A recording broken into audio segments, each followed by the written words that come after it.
अच्छा देखिए, हाइड्रोजन सबसे सिंपलेस्ट एटम है। वी रिमेंबर कि इसके अंदर सिर्फ एक ही इलेक्ट्रॉन, एक ही प्रोटॉन और जीरो न्यूट्रॉन है। एक इलेक्ट्रॉन, एक प्रोटॉन और जीरो न्यूट्रॉन। ठीक है, तो इसकी वजह से इसका एटॉमिक नंबर तो हमें पता है 1 है, और इसका मास नंबर भी 1 है, क्योंकि mass number is neutron plus proton, और न्यूट्रॉन और प्रोटॉन मिला के 1 आ रहा है। तो एटॉमिक नंबर भी 1, मास नंबर भी 1, ओनली एलिमेंट जिसका ये होता है। हाइड्रोजन अकेला नहीं है, हाइड्रोजन के आइसोटोप्स भी हैं। और अगर हम बात करें हाइड्रोजन को पोजीशन देना बहुत मुश्किल रहा हमारे लिए पीरियोडिक टेबल में, तो हम आज तक उसे पोजीशन नहीं दे पाए। तो वी नो कि हाइड्रोजन की कन्फिग्रेशन है NH2 NS1, है ना। NS1 की कन्फिग्रेशन वाले वैसे हमारे होते हैं एल्कली मेटल्स, तो lithium, aluminium, lithium, sodium, potassium, ये सारे एस ब्लॉक के पहले वाले एलिमेंट्स, लिथियम, सोडियम, इन्हें बोलते हैं एल्कली मेटल्स। तो जिनका एल्कली मेटल्स से सिमिलर होता है ना, हाइड्रोजन का भी 1s1 है, तो it is similar to lithium and sodium, कि उनका 2s1 और 3s1 है। ठीक है, बट हैलोजेंस के से भी ये सिमिलर है, क्योंकि ये नोबल गैस से बस एक इलेक्ट्रॉन दूर है। इससे नेक्स्ट नोबल गैस है हीलियम, हीलियम इज 1s2।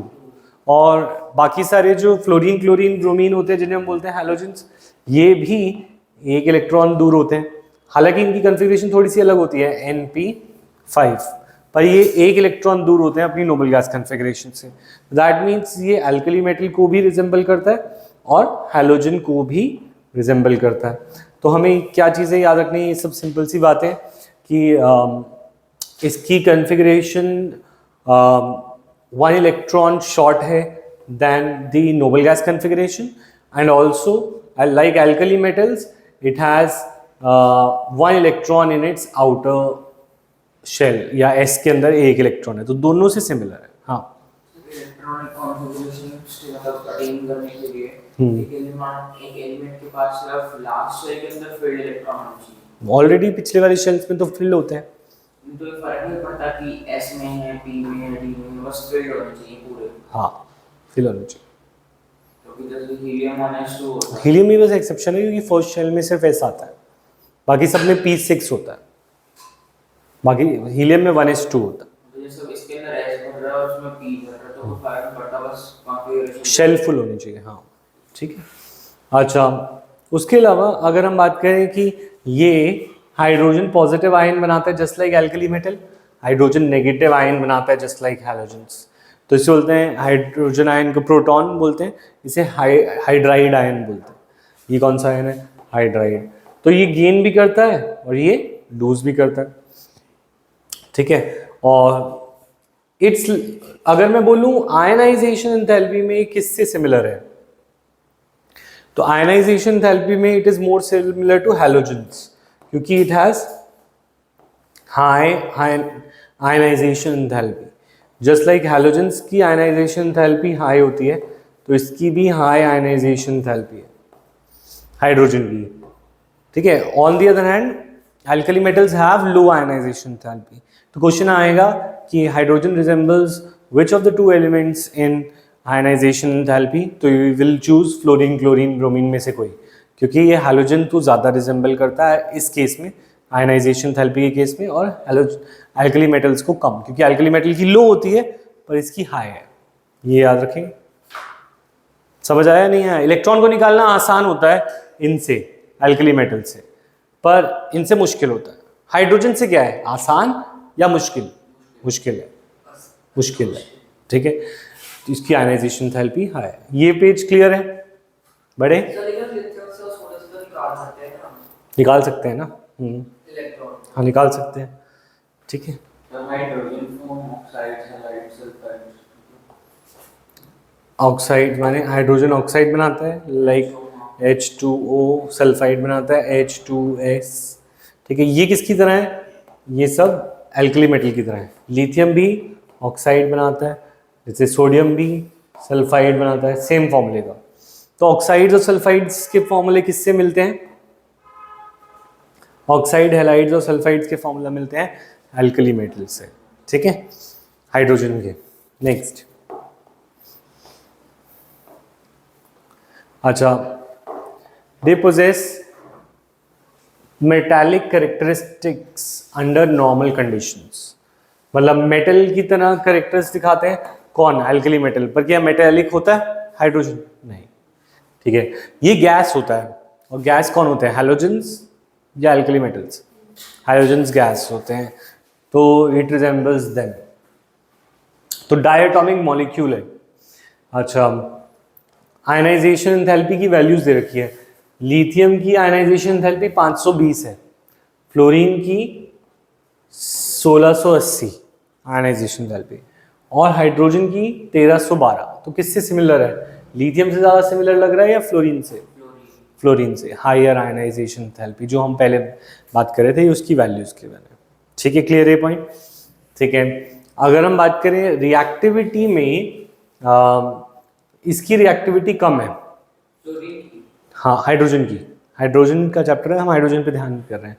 तो हाइड्रोजन की रिएक्टिविटी क्या है, लो, जस्ट लाइक हैलोजेंस की भी लो होती है। पर lithium sodium potassium very reactive होते हैं, उनको केरोसिन में रखना पड़ता है, तो ये वैसा नहीं है।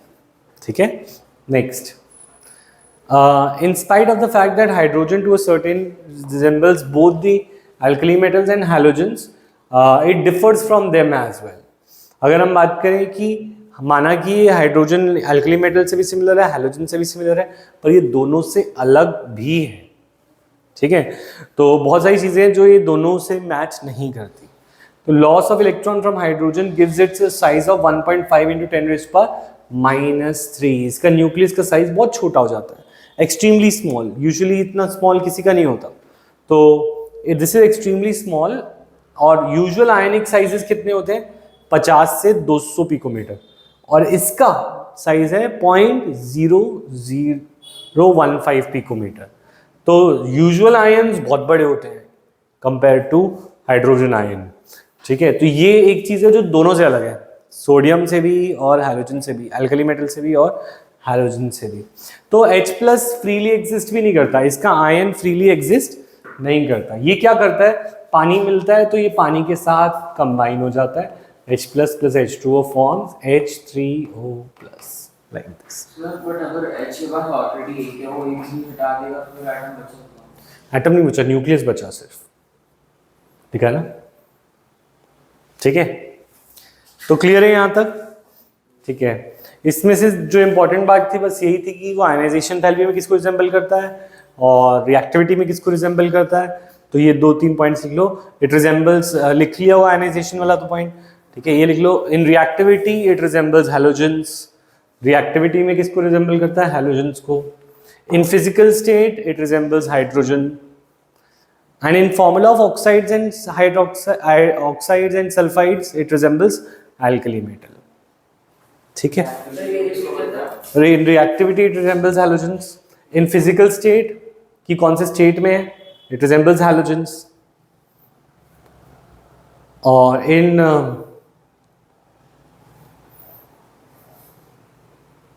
formula of oxides, sulfides and halides it resembles alkali metals।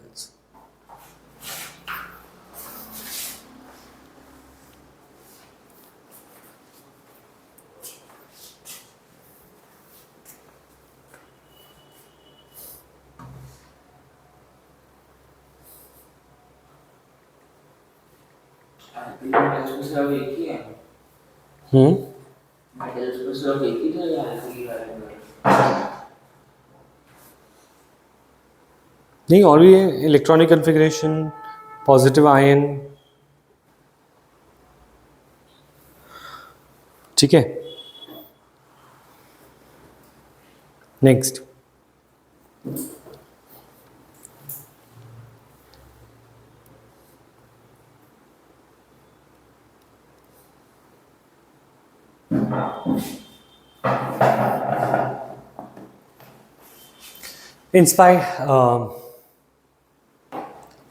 Occurrence. तो डाइहाइड्रोजन यूनिवर्स का मोस्ट अबंडेंट एलिमेंट है। अर्थ पे most abundant is nitrogen, 78% atmosphere की बात करें तो। अगर हम यूनिवर्स की बात करें, सबसे ज़्यादा पाए जाने वाला एलिमेंट हाइड्रोजन, क्योंकि सबसे सिंपल एलिमेंट है, और सबसे सिंपल एलिमेंट सबसे पहले बने थे, और हाइड्रोजन और हीलियम ही हमारे स्टार्स वगैरह सब चीज़ें किससे बनी है, हाइड्रोजन हीलियम से, है ना।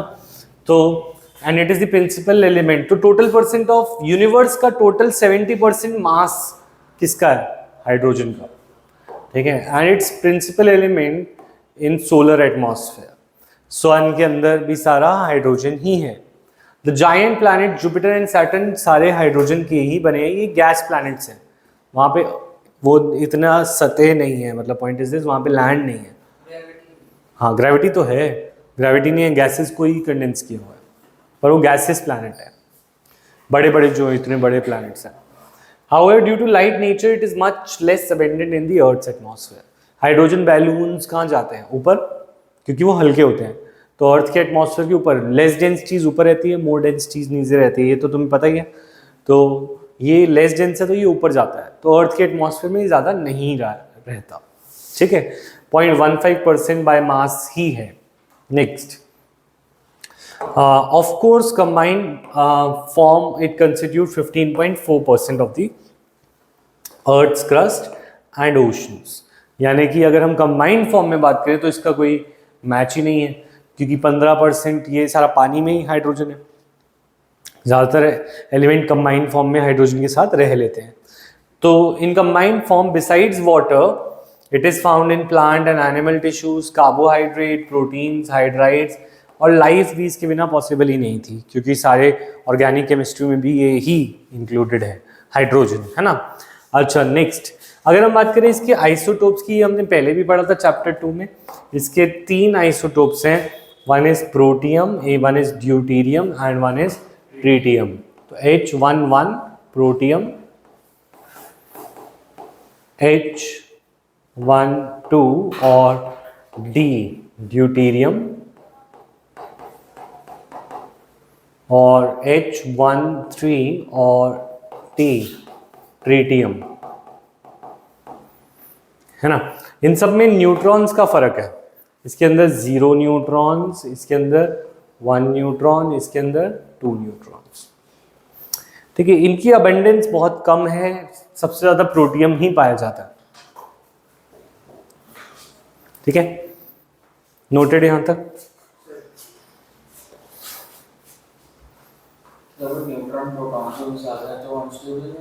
बहुत ज़्यादा होने पे फर्क पड़ता है अभी तो, और हैवी न्यूक्लियर में फर्क पड़ता है, लाइट में नहीं। मिटा दें। अच्छा, तो अगर हम बात करें हैरल्ड सी यूरे, ठीक है, got Nobel prize for separating hydrogen isotope of mass number 2 by physical methods. तो ये एक नोबेल प्राइज डिस्कवरी तुम याद रख सकते हो, 1934 में इसने हाइड्रोजन का कौन सा, ड्यूटेरियम को सेपरेट करने का मेथड निकाला और सेपरेट किया by using physical methods, not chemical methods, ठीक है।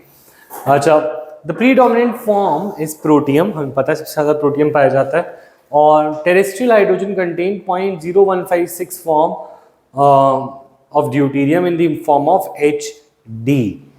HD माने हमें पता है डायहाइड्रोजन H2 होता है, हाँ या ना। अच्छा, HH मिलने की चांसेस बहुत ज़्यादा, क्योंकि इसकी भी परसेंटेज ज़्यादा है, इसकी भी परसेंटेज। उसके बाद होगी HD की, और सबसे कम चांस होगा D2 को फाइंड करने का, क्योंकि मैथ्स की बात है ये, परम्यूटेशन कॉम्बिनेशन, मतलब HH सबसे ज़्यादा मिलेंगे, HD उससे कम, और सबसे कम D2। तो जो ड्यूटेरियम है वो HD की फॉर्म में पाया जाता है, किसकी फॉर्म में, HD की फॉर्म में। और कितने ट्रीटियम पाए जाते हैं, 1/10⁻18 चांस होता है किसका, प्रोटियम को फाइंड करने का, ठीक है। प्रोटियम की बहुत ही कम कंसंट्रेशन मिलेगी। इनमें से एक रेडियो एक्टिव है, दैट इज ट्रीटियम, जो रेडियो एक्टिव माने जो रेडियो एक्टिव रेज छोड़ता है और जो अनस्टेबल होता है। तो tritium emits low energy radiation, इतनी लो रेडिएशन बीटा पार्टिकल्स में, ठीक है। तो जैसे अल्फा पार्टिकल्स होते थे, वैसे अल्फा पार्टिकल तो हीलियम को बोलते हैं, बीटा पार्टिकल्स होते हैं रेडियो एक्टिव डिकेज होते हैं, ये न्यूट्रॉन से कंप्राइज होते हैं। तो बीटा पार्टिकल्स के फॉर्म में ये एनर्जी को रिलीज करता है जो एक्स्ट्रा, ठीक है, लो एनर्जी रेडिएशन न्यूट्रॉन्स को रिलीज करता है।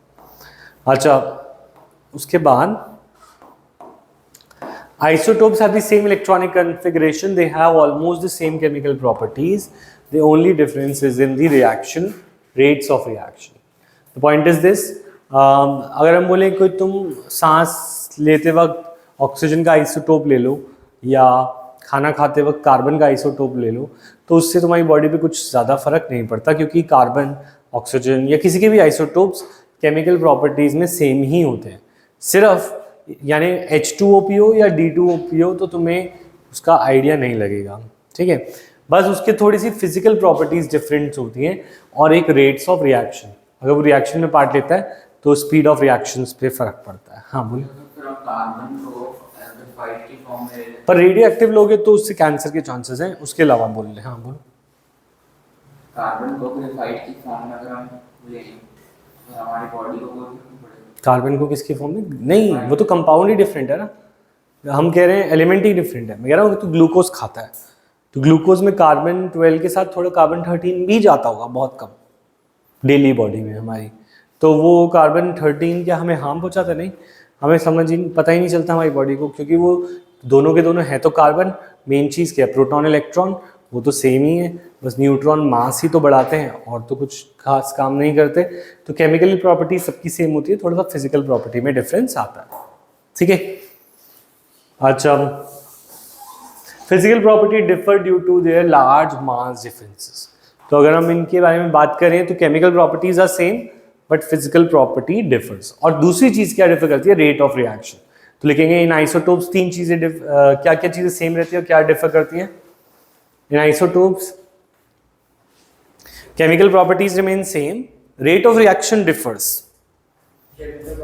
remain same but rate of reactions differ. They have different physical properties. Next point, they have different physical properties. Why? Because of they have different physical property because of large difference in their masses. Because of large difference in their masses.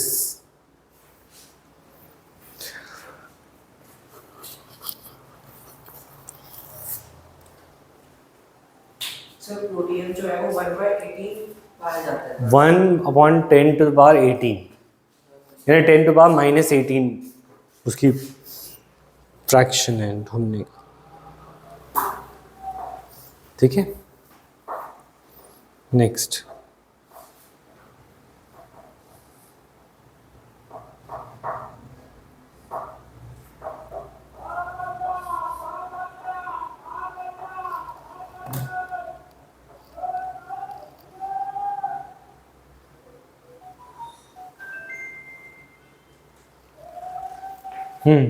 Preparation of dihydrogen, ये लिखेंगे copy में. Lab method. Zinc, ये तो हमें पहले ही पढ़ा हुआ है हमने 10th क्लास में. जिंक में को अगर हम डाइल्यूट HCl में डालते हैं तो metal plus acid give salt plus hydrogen, है ना. और हाइड्रोजन गैस बबल करके बाहर आती थी, जिसको हम पॉप साउंड टेस्ट भी कर सकते थे, बर्निंग स्प्लिंटर, वो वाला टेस्ट, है ना. तो first method of preparation of hydrogen is from zinc reacting with acid. उसकी ये आयनिक फॉर्म है और ये मॉलिक्यूलर फॉर्म. तुम दोनों लिख लो जल्दी से फर्स्ट मेथड में. कम ऑन कॉपी में लिखना है लैब मेथड.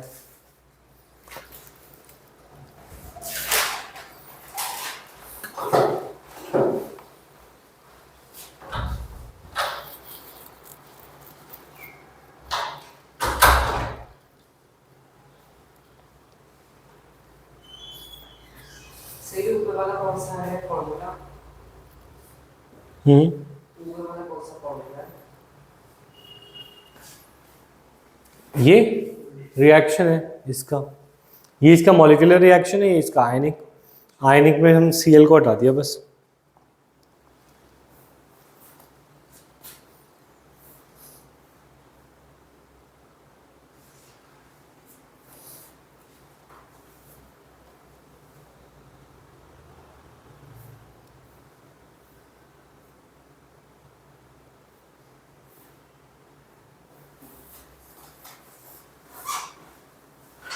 डन।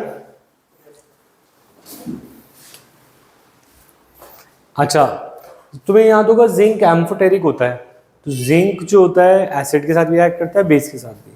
तो second method of preparation is zinc को हम NaOH से भी रिएक्ट कर सकते हैं, सोडियम जिंकेट देता है और हाइड्रो एम्फोटेरिक होता है। हाँ, तो ये नोट कर ले जल्दी से। Second lab method is reacting zinc with NaOH।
Note कर लिया।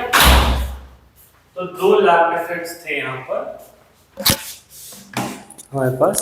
उसके आगे अगर हम बात करें कमर्शियल मेथड कि कैसे हम कमर्शियली हाइड्रोजन गैस को प्रिपेयर कर सकते हैं, तो कमर्शियल मेथड इज वाटर का इलेक्ट्रोलिसिस। तो अगर हम वाटर को इलेक्ट्रोलाइज करें, यानी तुम्हें पता है इलेक्ट्रोलिसिस क्या होता है, इलेक्ट्रोड्स लगा के पॉजिटिव नेगेटिव, इसमें हम नहीं इलेक्ट्रिसिटी, हाँ, H2O को इलेक्ट्रोलाइज करते हैं तो कैथोड पे H2 निकलता है और एनोड पे O2। तो ये प्लैटिनम इलेक्ट्रोड्स के साथ हम ऐसे वाटर में से हाइड्रोजन निकाल सकते हैं, ठीक है। और high purity can also be prepared by electrolysing barium hydroxide with निकल इलेक्ट्रोड्स। तो अगर हमें हाई प्योरिटी पे चाहिए हो तो यही काम करना है, but not with water, barium hydroxide. अगर हम बेरियम हाइड्रोक्साइड को यूज करेंगे तो और प्योर मिलेगा, ठीक है। Third, it is obtained as a by product in manufacture of sodium hydroxide NaOH and chlorine की मैन्युफैक्चर। तुम क्लोर एल्कली प्रोसेस पढ़ा, क्लोर एल्कली 10th में, क्लोर एल्कली, हाँ, ब्राइन सोल्यूशन था। ब्राइन सोल्यूशन को हम रॉड्स में ऐसे ही रखते थे, कैथोड पे H2 निकलता था और एनोड पे Cl2 और नीचे caustic soda NaOH, chlor alkali process, ठीक है। ये रिएक्शन क्लोराइड, हाँ, तीनों पढ़े।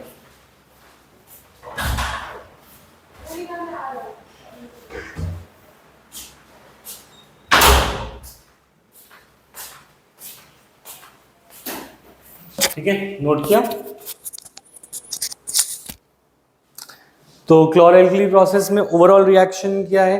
ओवरऑल रिएक्शन इज ये NaCl प्लस वाटर, इसको हम इलेक्ट्रोलाइज करते हैं तो Cl2 H2 Na प्लस और OH माइनस निकलता है।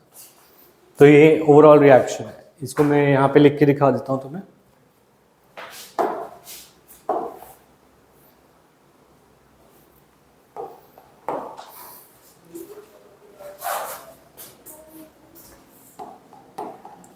ठीक है, हमने बोला NaCl एक्वस लिया और वाटर तो हो गई, इसको क्या किया? इलेक्ट्रोलाइज करके हमें मिला Cl2 gas plus H2 gas plus Na plus और OH माइनस, यानी NaOH एक्वस, राइट। ये रिएक्शन वही है जैसे इलेक्ट्रोड्स लगाए थे, एक कैथोड और एक एनोड। और अगर हम बोले कैथोड पे क्या रिएक्शन है, एनोड पे क्या? एनोड पे अगर तुम्हें याद रखना हमेशा अनायंस जाते हैं। क्या जाते हैं? अनायंस। तो अनायन में से यहाँ पे क्या था? Cl minus, 2Cl minus 2 electron lose करके क्या बन जाता है? Cl2 गैस, ठीक है, कैथोड पे हमेशा कटायंस जाते हैं, कैथोड पे क्या जाते हैं, कटायंस। तो कटायन कौन सा है हमारा, H plus, plus electron gives H2 gas, half H2, ये कैथोड पे जाता है। तो ये हमारी रिएक्शन है, ओवरऑल रिएक्शन। और बचा क्या, जो इस रिएक्शन में यूज नहीं हुआ, एक Na प्लस और इधर से क्या रह गया, OH माइनस, Na प्लस और OH माइनस NaOH बना दिया। ठीक है, रिएक्शन ये ओवरऑल कैथोड है, हम दोनों की रिएक्शन ये है।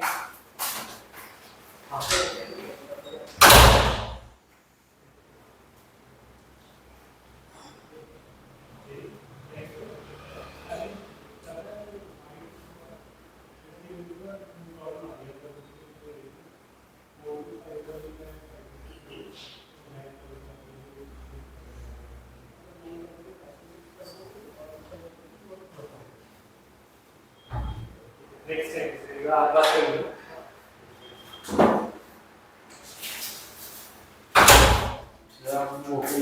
एनोड में लास्ट में Z एनोड में +2 इलेक्ट्रॉन प्लस 2 और ऊपर NaOH का दूसरी फॉर्म गैसेस NaOH की फॉर्म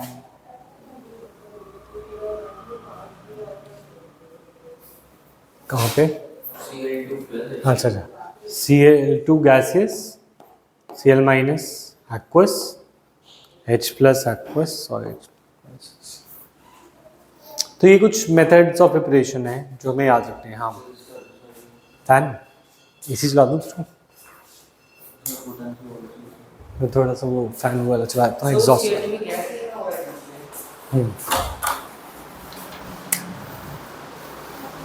Cl2 में गैस,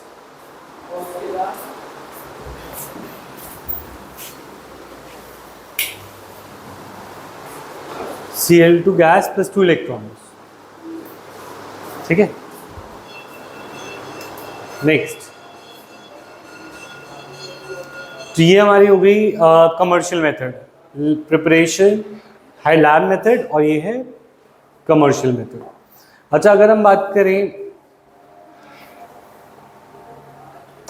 एक और कमर्शियल मेथड जो इम्पोर्टेंट है, वेरी इंपॉर्टेंट है, वो है syn gas preparation, reaction of steam and hydrocarbon. Heading डालें, फोर्थ मेथड है ना ये हमारा। ठीक है, फोर्थ मेथड में है reaction of steam and hydrocarbon और कोक, यानी स्टीम की रिएक्शन विद हाइड्रोकार्बन और Coke in the presence of a catalyst, presence of catalyst.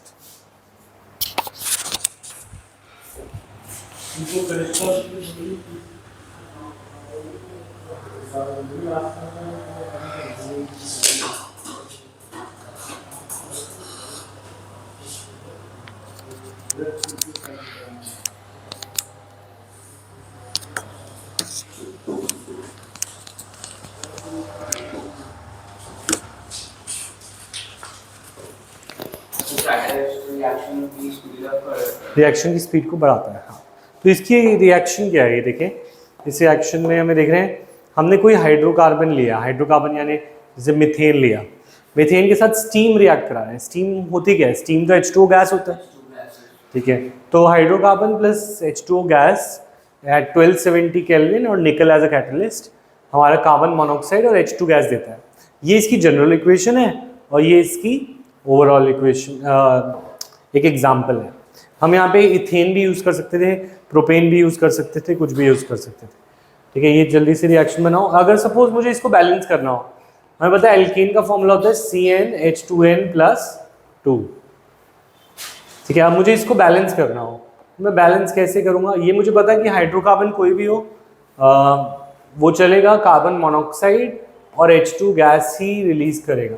अब अगर मुझे इसको N की फॉर्म में ही बैलेंस करना होता तो मैं देखता है यहाँ पे N कार्बन है, तो यहाँ पे क्या लगाता, NCO। ठीक है, फिर मैं देखता है यहाँ पे H कितने हैं, हाँ भाई 2n+2। ठीक है, और यहाँ पे 2। ठीक है, अब जितनी H2 2n+2 और 2। ठीक है, अब जितने मोल्स ये यूज होते हैं कार्बन, उतने ही यहाँ पर n मोल्स ऑफ वाटर भी यूज होते हैं, ये हमने पाया। तो point is this, n moles of carbon, जितने नंबर ऑफ कार्बन है, जैसे CH4 है तो यहाँ पे कार्बन क्या है 1, तो H2O भी 1 ही यूज होगा। अगर ये इथेन होता C2H6 तो यहाँ पे 2H2 यूज होते हैं, 2H2 होता है। हाँ फिर 2H2 होता। नंबर ऑफ कार्बन जो है वही हमारा यहाँ पे n के इक्वल है, तो NH2O लगाया। अब अगर मेरे पास एक साइड है तो यहाँ पे 2n+2 और 2n मिलके कितना होता 4n+2, कितना होता 4n+2 हाइड्रोजन, और यहाँ पे ऑलरेडी 2 है, तो अगर मैं इसमें से 2 कॉमन ले लूँ तो मेरा बचा 2n+1। एनीवेज तुम याद कर लो या फिर खुद बैलेंस भी कर सकते हो, मैं ये कह रहा हूँ अगर तुम्हें ये नॉलेज हो। जनरल इक्वेशंस को बैलेंस करना भी नॉर्मल मेथड से ही होता है, जैसे हम नॉर्मल तरीके से करते हैं वैसे ही करते हैं, कोई कॉम्प्लेक्स नहीं है। जैसे रिडॉक्सी रिएक्शन है, तो ये दोनों रिएक्शन लिखने जल्दी से, लिखनी है कॉपी में जल्दी।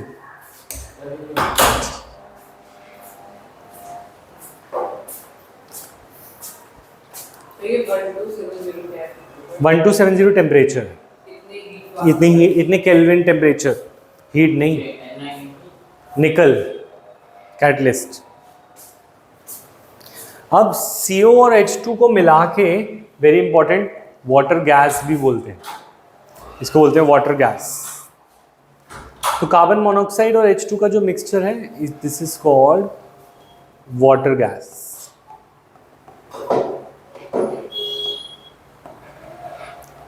Also, this is also called syngas. Syn word comes from synthesis. क्यों? क्योंकि ये सिंथेसिस ऑफ मीथेनॉल और बहुत सारे हाइड्रोकार्बन बनाने के काम आता है, तो इसीलिए syngas भी बोलते हैं। तो वेरी इंपॉर्टेंट है केमिकल रिएक्शन। तो पूरे चांसेस हैं कि हाइड्रोजन से कुछ क्वेश्चन आए, तो ऐसे इंपॉर्टेंट टॉपिक से आए, वाटर गैस, syngas क्या होती है और कैसे उसको बनाया जाता है। ठीक है, नोट किया? अच्छा, सिनगैस को ये पहले बनाने का मेथड था। सिनगैस को बनाने के कुछ सस्ते तरीके भी हैं। सिनगैस को बनाया जा सकता है सीवेज से, ठीक है, सॉ डस्ट, जो लकड़ से चूरा निकलता है जब लकड़ सॉ उसे काटता है ना, हाँ। CO और H2 के मिक्सचर को वाटर गैस भी बोलते हैं और सिनगैस भी बोलते हैं। सिनगैस इसलिए बोलते हैं क्योंकि इनकी हेल्प से हम आगे और बहुत इंपॉर्टेंट हाइड्रोकार्बन बना सकते हैं, जैसे मीथेनॉल एटसेट्रा, सिंथेसिस में काम आते हैं। पर ये बनाने का इससे देखो, एक्चुअल में यहाँ पे ऊपर वाली रिएक्शन में सिनगैस बनी है तो वो हाइड्रोकार्बन से बनी है, और फिर हम इसको यूज करें हाइड्रोकार्बन बनाने के लिए, तो उल्टी सी बात है। तो पॉइंट इज दिस, अगर हम सीवेज, सॉडस्ट को यूज करते हैं, न्यूज़पेपर्स को यूज करें या स्क्रैप वुड, इन सब से भी सिनगैस बनाई जा सकती है, जिससे तुम्हारे केमिकल्स बनाए जा सकते हैं, methanol etcetera.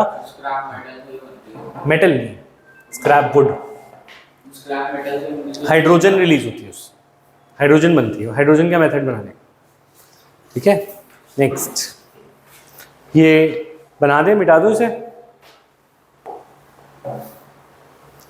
The process of producing syngas from coal is called coal gasification. Very important, ये भी एक पॉइंट पूरा, और ये रिएक्शन। तो व्हाट इज कोल गैसिफिकेशन? अगर हम कोल की हेल्प से सिनगैस बनाना चाहें तो उसको बोलते हैं कोल गैसिफिकेशन। उसकी रिएक्शन यहां गिवन।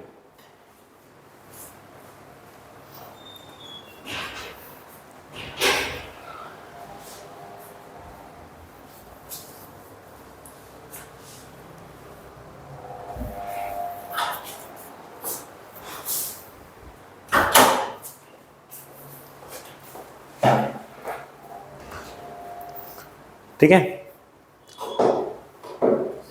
इसमें क्या है, कोल, कार्बन, कोल होता है, कोल क्या होता है, कोल कार्बन नहीं होता है, कोल प्लस स्टीम रिएक्ट करा है तो कार्बन मोनोऑक्साइड प्लस हाइड्रोजन। ये भी हाइड्रोजन बनाने का एक मेथड है या नहीं है?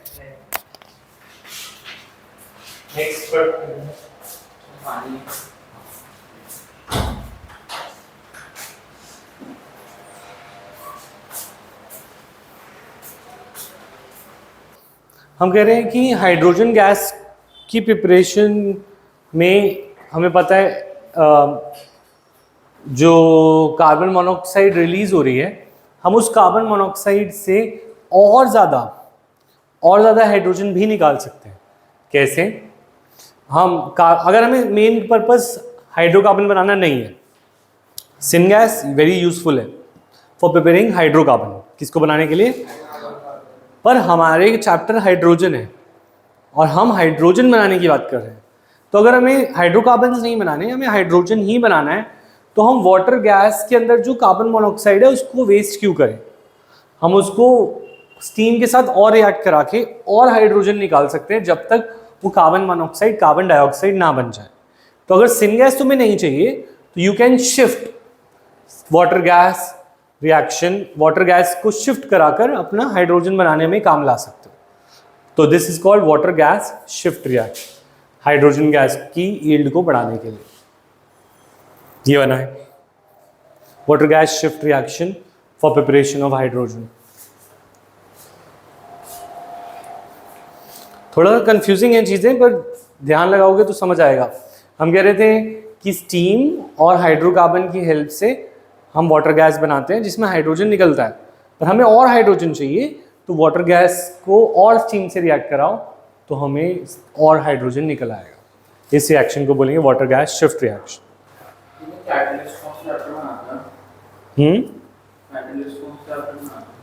केमिकल काइनेटिक्स चैप्टर 12 में नहीं। अच्छा, कार्बन मोनोऑक्साइड, इसमें अगर हम बोले इसमें से कार्बन मोनोऑक्साइड को अगर हमें रिमूव करना, कार्बन डाइऑक्साइड को, क्योंकि कार्बन डाइऑक्साइड H2 के साथ मिली हुई है और H2 को हम फ्यूल की तरह यूज करते हैं और कार्बन डाइऑक्साइड तो आग को बुझाता है, तो मुझे नहीं चाहिए कि कार्बन डाइऑक्साइड मेरा हाइड्रोजन के साथ मिक्स हो। तो मैं इसको कैसे यूज करता हूँ? Using a scrubbing, remove by scrubbing with sodium arsenide solution. तो स्क्रबर एक इंडस्ट्री में एक एपरेटस होता है जो कि गैसेस जो निकल रही होती हैं एग्जॉस्ट में, उसमें से चीज़ों को, जो हार्मफुल गैसेस होती हैं उनको निकाल लेता है, तो हाँ एब्जॉर्ब कर लेता है। तो सोडियम आर्सेनाइड के सोल्यूशन को यूज़ करके हम कार्बन डाइऑक्साइड को काइंड ऑफ लाइक एब्जॉर्ब कर लेते हैं, तो सिर्फ और सिर्फ क्या बच जाएगा? प्योर हाइड्रोजन गैस जो हमें चाहिए थी। तो ये पॉइंट भी लिखना है, याद रखना है, क्योंकि कुछ भी एक एक लाइन से क्वेश्चन बनेंगे। CO2 को हटाते हैं यूजिंग सोडियम आर्सेनाइड इन स्क्रब, क्योंकि तो H2 को अगर फ्यूल की तरह यूज करने वाला है तो CO2 तो आग को बुझाता है ना? या हाइड्रोजन तो जब प्योर चाहिए ना, लैब में कमर्शियल मेथड है, कमर्शियल माने तो अगर इंडस्ट्री में दे रहा है तो तू उसके साथ मिक्स्ड तो नहीं देगा, प्योर देगा ना। ठीक है, मिटा दूं?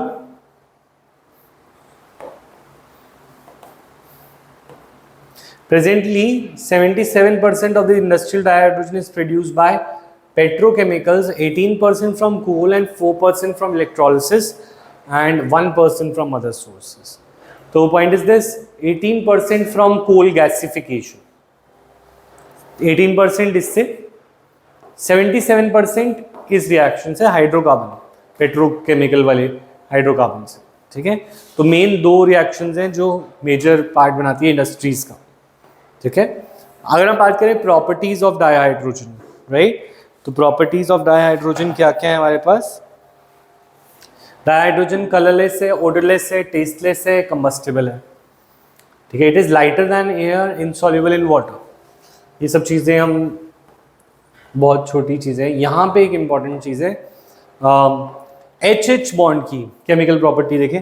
हाइड्रोजन बॉन्ड को तोड़ने में जो एनर्जी लगती है, बॉन्ड एंथैल्पी, वो हाईएस्ट है for any single bond between two atoms of any element. मतलब अगर हम बात करें कोई भी एलिमेंट ले लो 118 में से, सबसे स्ट्रॉन्गेस्ट बॉन्ड किसका है? तो वो हाइड्रोजन के दो एलिमेंट एटम्स के बीच का जो बॉन्ड है सबसे स्ट्रॉन्ग, इतना स्ट्रॉन्ग है कि इसका डिसोसिएशन अगर हम 2000 केल्विन पे भी करें तो सिर्फ 1% से भी कम टूटता है डाइहाइड्रोजन। इट डजंट मीन कि हाइड्रोजन लेस रिएक्टिव है, हाइड्रोजन रिएक्टिव है, पर वो टूटती आसानी से नहीं है H2, क्योंकि उसका साइज छोटा होता है। छोटे बॉन्ड मुश्किल होते हैं तोड़ने एज कम्पेयर टू, बड़ी पेंसिल तोड़ना आसान है, छोटी पेंसिल तोड़ना आसान। बड़ी पेंसिल सेम। न्यूक्लियस के पास होता है इलेक्ट्रॉन, तो एक ही इलेक्ट्रॉन है। तो आयनाइजेशन एंथैल्पी की बात नहीं हो रही, बॉन्ड एंथैल्पी की बात हो रही है। मॉलिक्यूल है, एटम नहीं है, H2, ठीक है। तो और अगर हम 5000 केल्विन तक लेके आते हैं तो 95.5% टूट जाता है। मतलब 2000 पे बहुत कम है और 5000 पे ऑलमोस्ट पूरा टूट जाता है, ठीक है। क्लियर है भाई? तो it is relatively inert at room temperature, यानी रूम टेम्परेचर पे भी ये रिएक्ट नहीं करता यूजुअली, ठीक है। पर कंबस्टिबल है, आग लगाई तो बहुत जोर की लगेगी, ठीक है। The atomic hydrogen is produced at high temperature in an electric arc और अंडर अल्ट्रावायलेट रेडिएशन। तो अगर हमें क्वेश्चन ये लिख सकते हैं, एटॉमिक हाइड्रोजन चाहिए, क्या चाहिए? हाइड्रोजन एटम, H एटम, जिसके ऊपर पूरा हमने एब्जॉर्प्शन स्पेक्ट्रा, एमिशन स्पेक्ट्रा किया था, याद है चैप्टर 2 में, स्ट्रक्चर ऑफ एटम, ठीक है। विबग्योर वगैरह सब कुछ हाइड्रोजन स्पेक्ट्रा के ऊपर किया था। तो हाइड्रोजन अगर एटम बनाना है तो कैसे बना सकते हैं? इलेक्ट्रिक आर्क से। इलेक्ट्रिक आर्क एक बहुत अच्छा प्रिंसिपल है जो हमें याद रखना है, ठीक है। और ये प्रिंसिपल देखें,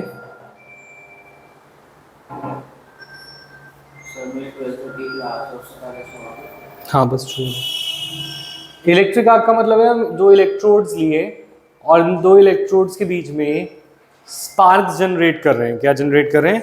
स्पार्क्स। तो ये जो स्पार्क्स हैं, वैसे तो 2000-5000 केल्विन तक टेम्परेचर ले जाना इम्पॉसिबल होता है, पर it is possible with electric arc. नहीं, आर्क से।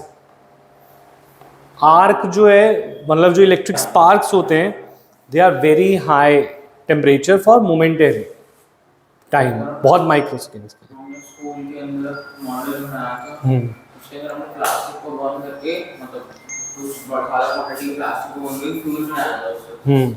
तब उसके अंदर हमने इंडक्शन से